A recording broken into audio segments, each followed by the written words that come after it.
সস্তা জনপ্রিয়তার উদ্দেশ্যে গেল অন্তর্বর্তী সরকার ক্রিকেটারদের স্বপ্নের বলি দিয়ে সিদ্ধান্ত নেয় গেল টি-20 বিশ্বকাপ খেলতে না যাওয়ার। তৎকালীন ক্রীড়া উপদেষ্টা আসিফ নজরুল ক্রিকেটার ও টিম ম্যানেজমেন্টের সঙ্গে আলোচনা করে এই সিদ্ধান্ত নেওয়ার দাবি করলেও পরবর্তীতে মুখ খোলেন ক্রিকেটাররা। আসিফ নজরুলকে মিথ্যাবাদী আখ্যা দেন কোচ মোহাম্মদ সালাউদ্দিন।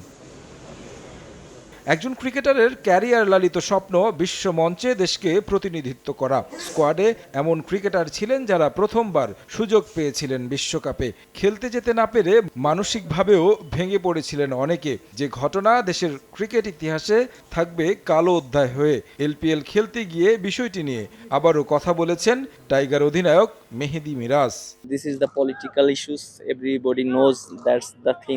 এটা আসলে রাজনৈতিক সিদ্ধান্ত ছিল। আমরা সবাই খেলতে প্রস্তুত ছিলাম। ভারতে গিয়ে খেলতেও আমাদের কোনো ধরনের সমস্যা ছিল না। প্রতিটি ক্রিকেটারই স্বপ্ন দেখে বিশ্বকাপে খেলার। অনেকে ছিলেন যারা প্রথমবার সুযোগ পেয়েছেন, তাদের সেই সুযোগ নষ্ট হলো। বিষয়গুলো নিয়ে খুব বেশি কিছু বলতে চাই না। এটা একেবারে রাজনৈতিক ব্যাপার ছিল। ফোটানোর ঝামেলা ছাড়াই নিরাপদ পানির জন্য ঘরে আনুন পিওরিট। কল করুন 16627। তৎকালীন সরকারের সঙ্গে ভারতের রাজনৈতিক সম্পর্ক আর বিশ্বকাপ খেলতে না যাওয়ায় নিয়মিত সিরিজ খেলতে আসেনি টিম ইন্ডিয়া। তামিম ইকবাল অবশ্য দুই দেশের সম্পর্কে উন্নতি এনেছেন। এবছরই ঢাকায় আসবে ভারত। কথা বলেছেন আসন্ন ভারত সিরিজ নিয়েও।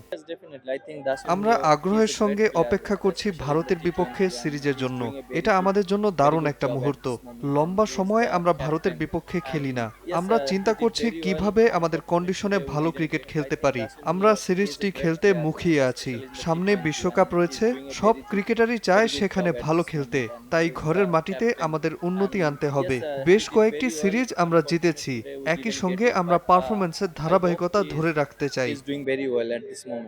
দেশের হয়ে সবচেয়ে বেশি রানের মালিক তামিম ইকবালের হাতে দেশের ক্রিকেটের নেতৃত্ব। তার অধীনে নতুন কাঠামো পাচ্ছে ঘরোয়া ক্রিকেট, যার প্রশংসা করলেন মিরাজ।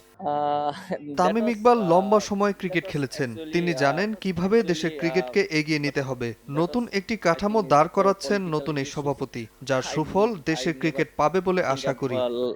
তামিম ইকবালের ক্রিকেটার ফার্স্ট নীতিরও প্রশংসা করেন মিরাজ। তারেক হাসান শিমুল, সময় সংবাদ।